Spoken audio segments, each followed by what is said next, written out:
Hello students, Monday की सबने video classes देख ली। मंडे को जो अपने चैप्टर स्टार्ट किया था, that chapter was infrastructure. Infrastructure की मैं एक बार वापस आपको डेफिनेशन समझा रहा हूँ, अच्छे से इस डेफिनेशन को समझना। इंफ्रास्ट्रक्चर का मीनिंग क्या होता है?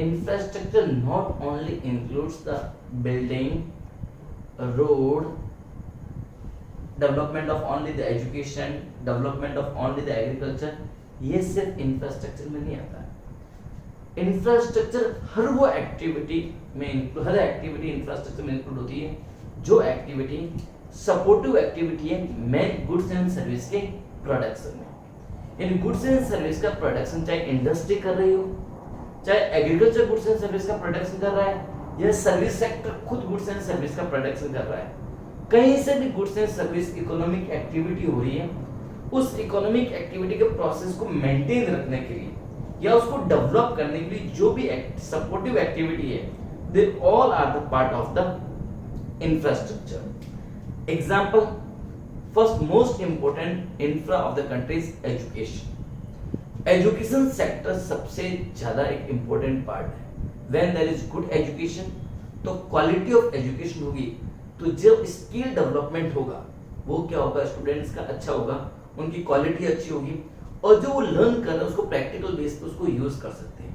आज हम बात करते हैं इंडिया की बात करते हैं, कितने जोधपुर में इंजीनियरिंग कॉलेज है, आपके रिलेटिव्स आसपास देखो, जो उन्होंने प्रैक्टिकल बुक्स के अंदर इंजीनियरिंग में पढ़ा, they are using in the practical life. भाई जो उन्होंने थ्योरी में पढ़ा क्या उसको प्रैक्टिकली यूज कर रहे हैं।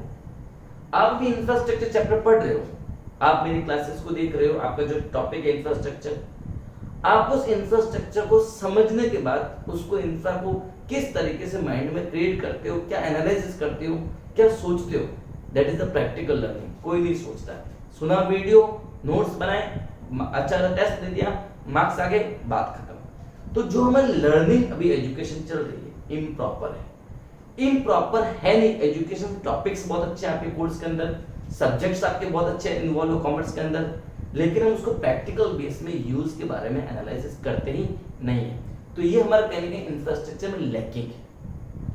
हेल्थ फैसिलिटी, आप मेडिसिन प्रोवाइड कर रहे हो लेकिन उस मेडिसिन से कोई ट्रीटमेंट नहीं हो रहा है, उसका एक टाइम पे इलाज नहीं हो रहा है, तो कहीं ना कहीं लैक है हेल्थ सिस्टम के अंदर, और वो इसका मतलब हमारे इंफ्रा में कहीं ना कहीं लैक है। एग्रीकल्चर की अंदर बात करते हैं, तो एग्रीकल्चर में आप अच्छे सीड्स उगा तो देंगे, लेकिन सीड्स की जब तक क्वालिटी अच्छी नहीं होगी, आपको अनाज वापस अच्छा नहीं मिलेगा, आपको क्रॉप्स अच्छे नहीं मिलेंगे, कंज्यूम करने के लायक नहीं होंगे, मार्केटेबल कंडीशन में नहीं होंगे, इसका मतलब कहीं ना कहीं आपकी सीड्स की क्वालिटी बेकार थी, लैक इन इंफ्रास्ट्रक्चर। आई बात समझ में?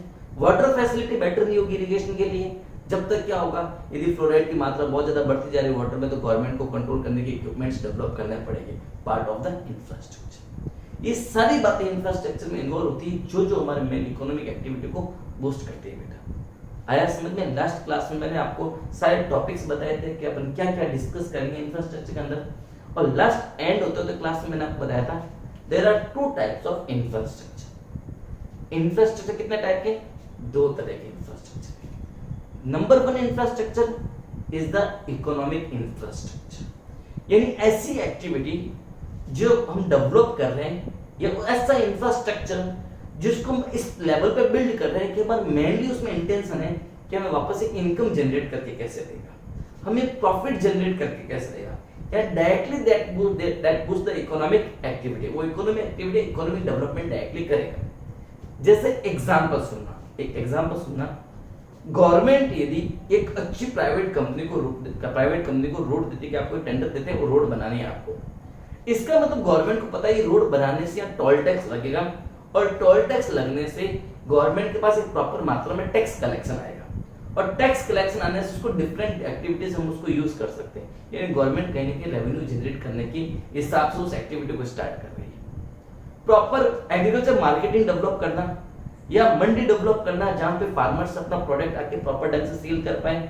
और टाइमली आके प्रोडक्ट सेल आए, और टाइमली ट्रांसपोर्ट होकर उसको एक्सपोर्ट कर पाए, यानी एक्सपोर्ट सिस्टम को बिल्ड करना, एक्सपोर्ट पॉलिसी अच्छी बनाना, जिससे हमारा ज्यादा से ज्यादा हमारा प्रोडक्ट क्या इंडिया से बाहर हम एक्सपोर्ट करें, फॉरेन रेवेन्यू, हमने फॉरेन एक्सचेंज चैप्टर पढ़ा था, फॉरेन करेंसी इंडिया में जितनी ज्यादा आएगी, जितनी ज्यादा फॉरेन करेंसी इंडिया में आएगी उतनी हम हमारी करेंसी ज्यादा प्रोड्यूस कर सकते हैं, हम बाहर का प्रोडक्ट भी इजीली परचेज कर सकते हैं। आई बात समझो, they are directly boosting the economic development, वो हमारे डायरेक्टली इकोनॉमिक डेवलपमेंट को बूस्ट कर रहे हैं। लेकिन सेकंड टाइप क्या है, social infrastructure. Social infrastructure directly कभी इकोनॉमिक डेवलपमेंट नहीं करता है, इनडायरेक्टली इकोनॉमिक डेवलपमेंट करता है। फॉर एग्जांपल आपने देखा होगा, थोड़ा मैं मजाक के तौर पर बता रहा हूं टॉपिक, कि जैसे ही लॉकडाउन ओपन हुआ तो हमारे गवर्नमेंट ने सबसे पहले लॉकडाउन में क्या ओपन किया, अल्कोहल टेंडर्स। जितने भी शराब के ठेके थे सारे गवर्नमेंट ने खोल दिए, क्योंकि गवर्नमेंट को अच्छे से पता है कि एजुकेशन डायरेक्टली अर्निंग नहीं देगी, इसलिए आप ऑनलाइन ले रहे हो, ऑनलाइन क्लासेस की वजह से आपको मजा आ रहा है, स्कूल बंद है कोई बात नहीं, ठीक है ना। लेकिन आपको मैं बताता हूँ, एजुकेशन को हम इंडियन पीपल्स इतना सीरियस नहीं ले रहे, क्योंकि हमने एजुकेशन की क्वालिटी को कहीं ना कहीं खुद ने डिस्ट्रॉय कर दिया। उन्होंने अल्कोहल टेंडर सबसे पहले ओपन क्यों किए, क्योंकि यूपी के अंदर नियर अबाउट 70 लाख की सेल वन डे हुई थी यूपी के अंदर। दिल्ली के अंदर 200% उन्होंने क्या कर दिया, उसके ऊपर वैट इंक्रीज कर दिया, टैक्स बढ़ा दिया अल्कोहल की सेल के ऊपर, लेकिन फिर भी 3 गुना 4 गुना 5 गुना 5 टाइम्स सेल बेसिक कंपेयर डे के अंदर ज्यादा हुई, बेसिक डे से ज्यादा हुई, और गवर्नमेंट को डायरेक्टली टैक्स के फॉर्म में रेवेन्यू मिल रहा था, इसलिए उन्होंने क्या कर दिया, ओपन कर दिया। तो ये अल्कोहल है, ये injurious to society, injurious to person. उसी तरीके से सोशल इंफ्रा ये बोलता है कि ऐसा डेवलपमेंट जो पहले सोसाइटी को डेवलपमेंट करेगा और फिर वो हमारे देश की इकोनॉमिक सिस्टम को डेवलप करेगा। मैंने बोला एजुकेशन। आज एक बच्चे को नर्सरी क्लास में अपन एडमिशन करवाते हैं, उसको नियर अबाउट 15 इयर्स लग जाते हैं, जब तो 15 साल का होता है, जब जाके उसकी एक 12th की डिग्री कंप्लीट होती है, उसके बाद 3 साल उसको बेसिक बैचलर डिग्री लेने में लग जाते हैं। 20 इयर्स का वो होता है, उसके बाद वो मार्केट में अर्निंग के लिए आता है। इन आज गवर्नमेंट की एजुकेशन को बूस्ट करे तो 20 इयर्स बाद में पर्टिकुलर चाइल्ड आपको रिटर्न या टैक्स देना स्टार्ट करेगा। तो यदि उसके पास अच्छी एजुकेशन होगी तो वो अर्निंग भी अच्छी करेगा, गुड्स एंड सर्विस का प्रोडक्शन भी वो बेस्ट करेगा, और गुड्स एंड सर्विस का प्रोडक्शन बेस्ट करेगा, क्या होगा, जीडीपी कहीं ना कहीं इंक्रीज होगी। तो कहने का मतलब है, जब अच्छी क्वालिटी वाला एजुकेशन वाला बंदा आएगा, अच्छी स्किल वाला बंदा मार्केट में आएगा, एक टाइम लेगा, वो सोसाइटी के लिए भी कहीं ना कहीं डेवलपमेंट करेगा, और सोसाइटी में माइंड डेवलपमेंट भी, लोगों को कहीं माइंड सेट तरीके डेवलपमेंट भी करेगा, लेकिन वो हमारे अर्निंग कैपेसिटी के अंदर बहुत लेट जनरेट करेगा। तो डायरेक्टली कभी सोसाइटी जो सोशल इंफ्रा है डायरेक्टली इकोनॉमिक डेवलपमेंट नहीं करता, इनडायरेक्टली इकोनॉमिक डेवलपमेंट करता है। आज बंदा मान लो हेल्थ फैसिलिटी गवर्नमेंट अच्छी देती है तो बीमारियां कम होगी, जितनी भी डिजीज उनका लेवल कम होगा, लोग बीमार कम होंगे, तो फिजिकली लोग फिट रहेंगे। जब फिजिकली बंदा फिट रहेगा तो क्या करेगा, वो अर्निंग अच्छी करेगा, और अर्निंग अच्छी करेगा तो क्या होगा, तो पहले आपको हेल्थ सिस्टम को डेवलप करने के लिए सोसाइटी डेवलप होगी, सोसाइटी डेवलपमेंट के बाद में क्या होगा, इकोनॉमिक डेवलपमेंट होगा। आई बात समझ में, वही चीज जब हम फिट रहेंगे तो हम अच्छा काम करेंगे, डायरेक्टली हम अच्छा काम नहीं कर, बिना फिट रहे हम अच्छा काम नहीं कर सकते। आई बात समझ में। तो नंबर 1 देखो, difference between economic infrastructure and social infrastructure. मैंने इसमें क्या बोला, it provides support to process of economic activity in form of direct, direct way में क्या करेगा, इकोनॉमिक सिस्टम को सपोर्ट करेगा। ये क्या करेगा, इनडायरेक्ट वे में क्या करेगा, इकोनॉमिक सिस्टम को सपोर्ट करेगा। इकोनॉमिक इंफ्रा में क्या आएगा, energy, transport, communication. Social infrastructure में क्या आएगा, education, health and housing. This will directly support the economic system. This will indirectly support the economic system. ये क्या करेगा, इकोनॉमिक इंफ्रा होगा ना, ये डायरेक्टली फिजिकल कैपिटल की क्या करेगा, कैपेसिटी इंक्रीज करेगा। कहने का मतलब है, जब बेस्ट क्वालिटी का मशीन बनाओगे, बेस्ट क्वालिटी का बिल्डिंग बनाओगे, अच्छी रोड बनाओगे, अच्छी ट्रांसपोर्ट फैसिलिटी डेवलप करोगे, अच्छी इलेक्ट्रिसिटी फैसिलिटी डेवलप करोगे, तो ये हमारे फिजिकल कैपिटल है। क्या है, फिजिकल कैपिटल। आई बात समझना, it will build the efficiency or increase the efficiency of physical capital और human capital में quality of human beings या human capital, अपन human capital फॉर्म से पूरा चैप्टर पढ़ा, यानी लोगों को अच्छी एजुकेशन, हेल्थ फैसिलिटी देकर अपन उनको एक बेस्ट क्वालिटी स्किल डेवलपमेंट करके उनको जीडीपी का एक बड़ा कंट्रीब्यूशन बना सकते हैं। आई बात समझ में। It build the physical capital stock and it build the human capital stock। अच्छे समझ में आया, क्लियरली समझ में आया। एक बार इसका डिफरेंस पॉइंट आप एक पॉइंट अच्छे से देख लो।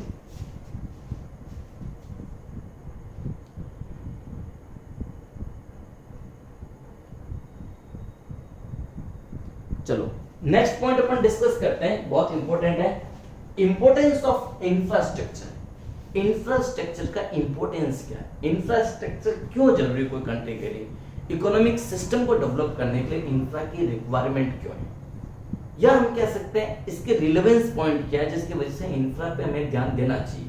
और कोई भी कंट्री जब तक उसका इंफ्रा बेटर नहीं होगा, आज गुजरात मॉडल लेके आए नरेंद्र मोदी जब 2014 में 2014 में पीएम बने, उन्होंने सबसे ज्यादा क्या दिखाया, गुजरात का इंफ्रा दिखाया कि हमारे डैम्स देख लो, हमारे रोडे देखो, हमारा इंडस्ट्री सिस्टम देखो, हमारा एजुकेशन सिस्टम देखो। सीए हब एक टाइम में जोधपुर हुआ करता था, आज सीए हब क्या, अहमदाबाद। ठीक है, बड़ी बड़ी कंपनीज का इन्वेस्टमेंट करेंगे गुजरात के अंदर, क्योंकि वहाँ लॉ फैसिलिटी अच्छी है, वहाँ लॉ एंड ऑर्डर अच्छा है, ये भी इंफ्रा का पार्ट है, लॉ एंड ऑर्डर भी।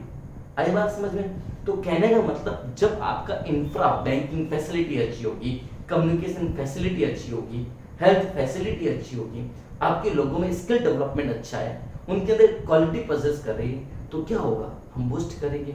तो कोई भी कंट्री बिना इंफ्रा स्टैंड नहीं कर सकती। आज यहाँ पे अच्छे डॉक्टर्स, इंजीनियर, सीएस जितने भी है, वो अच्छी एजुकेशन यहाँ से लेने के बाद या एजुकेशन थोड़ी बहुत भी यहाँ कंप्लीट करने के बाद में वो अपनी services out of India, America, UK में क्यों दे रहे हैं, क्योंकि वहाँ का इंफ्रा बहुत अच्छा है, लोगों को किसी भी तरह की प्रॉब्लम्स नहीं है। यहाँ पे आपको एक इंडस्ट्री सेट करनी है तो आपको 20 जगह से तो साइन करवाने, 20-50 लोगों से आपको परमिशन लेनी है। यानी एक इंडस्ट्री आज आप सोचते हो स्टार्ट करने के बारे में, तो इस तरीके का हमारा लॉ एंड ऑर्डर है कि हम लोगों को 5 से 6 साल डॉक्यूमेंटेशन वर्क कंप्लीट करने में लग जाएगा। यानी जब तो 5 साल बाद में इंसान भूल जाएगा कि मुझे इंडस्ट्री लगानी है, फैक्ट्री लगानी या नहीं लगानी। तो ये हमारा इंफ्रा का लैकिंग पॉइंट है। तो ये बोल रहा है इंफ्रा का इंपॉर्टेंस समझोगे ना, तो आपको लैकिंग पॉइंट भी क्या करने पड़ेंगे, दूर करने पड़ेंगे। तो पहले मैं एक पॉइंट आपको बता देता हूँ क्या क्या पॉइंट है। Infrastructure promotes development of the country, भी मैंने आपको बताया एक point, right. Infrastructure develop agriculture system, infrastructure facilitate smooth functioning of the economy. एक एक पॉइंट में वापस डिस्कस करूंगा। Infrastructure enhances the quality of life, infrastructure expands market size, infrastructure promote capital formation and investment, infrastructure facilitate outsourcing, BPO, business process outsourcing. 11th class में BPO topic आपने अच्छे से BST में पढ़ा होगा, वरना बुक उठा के एक बार वापस जरूर पढ़ लेना। चलो, सबसे पहले मैं बात करूंगा यहाँ पे क्वालिटी ऑफ लाइफ की इंफ्रास्ट्रक्चर का। आप एक बार ये सोचो, 1969 में फर्स्ट टाइम बैंकों का नेशनलाइजेशन हुआ। उससे पहले जितनी भी हमारे कमर्शियल बैंक हैं, बड़े बड़े बिजनेसमैन, बड़े बड़े एक्सपोर्ट हाउसेस को लोन देती थी।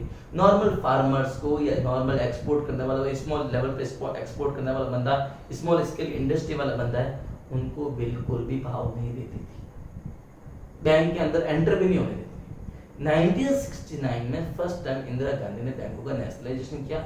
उसमें कंडीशन ये रखी कि हर सेक्टर को बैंकों को कवर करना है, और हर सेक्टर, उन्होंने उस दौरान नेशनलाइजेशन के टाइम में बैंकों में कोऑपरेटिव सोसाइटी जैसे सिस्टम भी डेवलप किया, और कोऑपरेटिव सोसाइटी को ये मतलब परमिशन दी गई कि आप फार्मर्स को ज्यादा लोन दो, फार्मर्स को कम रेट ऑफ इंटरेस्ट आप लोन दीजिए, फार्मर्स को सब्सिडीज रेट पे आप सीड्स प्रोवाइड कीजिए, इरिगेशन फैसिलिटीज रिलेटेड उनको गाइड कीजिए, उनको किस तरीके से एग्रीकल्चर पैटर्न होता है उसको, उसके बारे में समझाइए फार्मर्स को। तो इस तरीके की कोऑपरेटिव सोसाइटीज को भी इसके अंदर बिल्ड किया गया। आई बात समझ में? चलो, क्वालिटी ऑफ लाइफ कैसे चेंज हुई, इंफ्रास्ट्रक्चर का आने की वजह से। आप यहाँ से पहले नागौर जाते थे, सिंगल लाइन रोड थी, कोई इतने एक्सीडेंट जिसके कोई हद नहीं थी। आज आप देखो रोड, जो रूट आपके 3 आवर्स का था, वो रूट क्या हो गया, 1.5 आवर्स का हो गया। अभी रोहतांग पास बना, हिमाचल प्रदेश के अंदर हमारे गवर्नमेंट ने रोहतांग पास बनाया, जो नियर अबाउट 55-56 किलोमीटर का टर्नल है। इसका मतलब यदि पहले आपको रोहतांग बर्फ गिरना स्टार्ट हो जाता था जब भी नवंबर दिसंबर के अंदर, तो हिमाचल प्रदेश और कश्मीर की कनेक्टिविटी टूट जाती थी। लेकिन अब जो टनल बना है, उस टनल की वजह से जो ट्रेवलिंग 7 to 8 आवर्स की होती थी, उस ट्रेवलिंग को 3 आवर्स में समिट कर दिया। कहने का मतलब क्या, जब टनल, मतलब tunnel is a part of infra, ठीक है, रोड का पार्ट है, उसको डेवलप किया तो लोगों का क्या टाइम सेव हुआ, ट्रेवलिंग टाइम सेव हुआ, वो उस टाइम को कहीं ना कहीं यूज करेंगे। और आप जब जितने ज्यादा लंबे टाइम तक ट्रेवलिंग करो, थकान इतनी ज्यादा होती है। तो 7 आवर्स की ट्रेवलिंग आपके 3 आवर्स में कंप्लीट हो रही है, तो थकान भी कम, उस एनर्जी को आप कहीं कहीं और भी यूज करेंगे।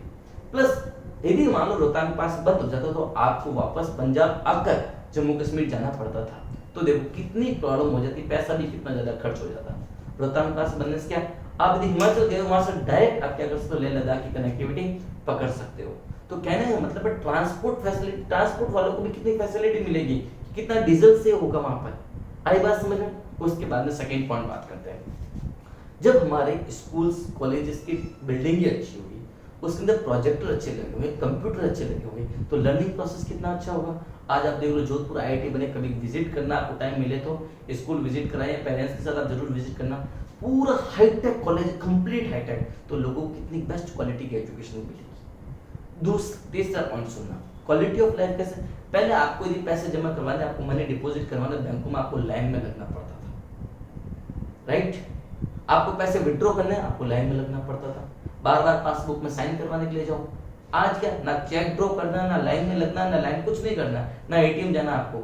आप सिंगल क्लिक के अंदर क्या कर सकते हो, आपके फोन में सारे सिस्टम को डेवलप किया गया, पार्ट ऑफ कितनी इजी हमारी लाइफ होगी, कितनी सिंपल वे में हमारी क्या होगी, लाइफ होगी। तो इंफ्रा हमारी लाइफ की क्वालिटी को बेटर किया है। जो टाइम हम बिना मतलब का वेस्ट करते थे, और सिंगल क्लिक के अंदर हम हमारा काम 1 सेकंड में निकाल सकते हैं। बिजली का बिल जमा करवाने, इलेक्ट्रिसिटी बिल डिपॉजिट करवाने के लिए आपको ई-मित्र जाना पड़ता था, या XYZ आपको और कहीं जाना पड़ता था, बिजली घर जाना पड़ता था, आपको डिले हो जाता था, आज नहीं जा पाए, बाहर गए हुए, आज आप बाहर घूमने गए, वहां से सिंगल क्लिक के अंदर आप बिजली का बिल कम जमा करवा सकते हो। पहले मोबाइल रिचार्ज के लिए आपको दुकान पे जाना पड़ता था, आज आप घर बैठे mobile recharge, this all are the part of infrastructure में क्वालिटी ऑफ लाइफ कितनी अच्छी करती है। आई बात समझ में। इसके बाद में अपन पॉइंट डिस्कस करेंगे कैपिटल फॉर्मेशन। कैपिटल फॉर्मेशन का मतलब होता है इन्वेस्टमेंट। क्या होता है इन्वेस्टमेंट, मैंने बिल्कुल लिख रखा है। कैपिटल फॉर्मेशन मतलब मार्केट के अंदर, चाहे वो फिजिकल एसेट्स हो चाहे नॉन फिजिकल एसेट्स हो। फिजिकल एसेट्स क्या होगी, मशीनरी, टूल्स, इक्विपमेंट, सब बिल्डिंग, लैंड, सब फिजिकल एसेट्स हो गई। जैसे इंफ्रा अच्छा हुआ, इंफ्रा लेवल अच्छा हुआ, तो हमारा जो इन्वेस्टमेंट पॉलिसी उसमें भी क्या है, चेंज है। लोगों ने इन्वेस्टमेंट के बारे में सोचा, क्यों लग रहा है कि जब इंफ्रास्ट्रक्चर फैसिलिटी, यानी जैसे एग्जांपल गांव के अंदर पहले बैंकें नहीं थी, तो गांव में जब बैंक्स नहीं थी तो वहां पर कोई बंदा फैक्ट्री लगाने से डरता था, कोई बंदा छोटा मोटा प्लांट लगाने से डरता था। क्यों, उसको लगता था मैं ये पैसे इनकम में जनरेट भी कर लूंगा, ना तो यहाँ से ट्रांसपोर्ट फैसिलिटी अच्छी है, ना यहाँ पे बैंकिंग फैसिलिटी अच्छी है, तो मैं यहाँ पे बिजनेस क्यों करूँ। हमारे अटल बिहारी वाजपेयी गवर्नमेंट थी 99 से 2004 तक, उन्होंने बोला गांव में इंडस्ट्री लगाओ, तो लोगों ने बोला क्यों लगाए गांव के अंदर। आज आप देखो छोटे मोटे टाउन है, वहां पे ICICI बैंक की ब्रांच है, SBI की ब्रांच है, बैंक ऑफ बड़ौदा की ब्रांच है, तो लोगों को बैंकिंग फैसिलिटी मिल रही है। जो काम हमको सामने शहर जाके करना पड़ता था, वो काम हम यहाँ पर कर रहे हैं। तो लोग क्या करेंगे, विलेज रूरल सेक्टर की तरफ मूव करेंगे, और वहां पे भी क्या करेंगे, अच्छा इंफ्रा मिलेगा तो वहां पे भी बिजनेस सेक्टर सेट करेंगे, या बिजनेस हाउसेस को क्या करेंगे, सेट करेंगे। तो इन्वेस्टमेंट ज्यादा जगह पे होगा। जैसे एग्जांपल मैं आपको बताता हूँ, एग्जांपल बताता हूँ, शायद आपने न्यूज देखा नहीं देखा, मुझे नहीं पता। 2014 के अंदर नरेंद्र मोदी के PM बनने के बाद में गुजरात का नेक्स्ट CM सिलेक्ट किया गया आनंदीबेन पटेल। तो आनंदीबेन पटेल से एक न्यूज वाले रिपोर्टर ने क्वेश्चन पूछा कि जितने भी आपके बड़े बड़े बिजनेसमैन कंपनीज है गुजरात की, जो गुजरात के बाहर जाकर महाराष्ट्र में सेट करें, मुंबई वगैरह यहाँ पे सेट करें, पुणे में सेट करें, तो आप उनको वापस गुजरात में क्यों बुला रहे, क्या आप उनको मुंबई जैसे सिटी दे पाएंगे गुजरात के अंदर। उन्होंने क्वेश्चन क्या बोला, हमें मुंबई जैसे सिटी गुजरात में डेवलप नहीं करनी, इतनी पॉपुलेशन एक पर्टिकुलर सिटी पे बर्डन नहीं होनी चाहिए, और फिर अब कोई फैसिलिटी प्रोवाइड नहीं कर पाते वहां की पॉपुलेशन को। सिंपल है, हमने गुजरात के अंदर सूरत को डेवलप किया है, अहमदाबाद को डेवलप किया है, गांधीनगर को डेवलप किया है, राजकोट को डेवलप किया है, ठीक है। तो मल्टीपल जितने भी हमारे छोटे मोटे शहर है, हम हर शहर को, सिटी को डेवलप कर रहे हैं, ताकि हर सिटी का इंफ्रा अच्छा होगा, तो वहां का बिजनेसमैन बाहर जाने के बारे में सोचेगा भी नहीं, और वहां के बिजनेसमैन और इन्वेस्टमेंट पॉलिसी के बारे में वहां पे सोचेंगे, जब इंफ्रास्ट्रक्चर क्या होगा, अच्छा होगा। आई बात समझ में। फिर फैसिलिटेट आउटसोर्सिंग। आउटसोर्सिंग क्या है कि भाई आज देखो कितनी कंपनियों के मोबाइल फोन्स के कॉल सेंटर्स है हर सिटी के अंदर, जहाँ उनको फैसिलिटी मिल रही है, वहाँ पे कॉल सेंटर्स ओपन हो रहे हैं, कितने कम्युनिकेशन चैनल्स हमारे अच्छे डेवलप हो रहे हैं, उनके ऑफिसेज वहाँ पे सेट हो रहे हैं, ठीक है ना। आज हम मल्टीपल टाइप के हम आउटसोर्सिंग हमारे खुद की सर्विसेज इंडिया के बाद प्रोवाइड कर सकते हैं, इतने मल्टीपल चैनल के कारण। और बाहर की सर्विसेज भी हम आप यूट्यूब पे जहाँ का चाहे, जिस जगह का चाहे, आप क्या कर सकते हो, चैनल सब्सक्राइब करके वहाँ की वीडियो देख सकते हो, तो वहाँ बैठे बैठे वो आपको सर्विस दे रहा है बिकॉज ऑफ इंफ्रास्ट्रक्चर। आया बेटा इंफ्रास्ट्रक्चर समझ में।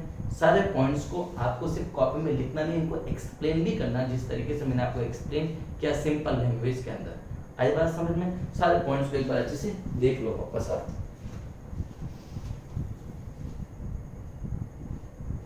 तो ये difference between economic infrastructure, social infrastructure आपको कॉपी में लिखना है। इंपोर्टेंस ऑफ इंफ्रास्ट्रक्चर भी आपको इनको पॉइंट्स को एक्सप्लेनेशन के साथ में आपको कॉपी में नोट डाउन करना, ठीक है। ओके बेटा, थैंक यू सो मच।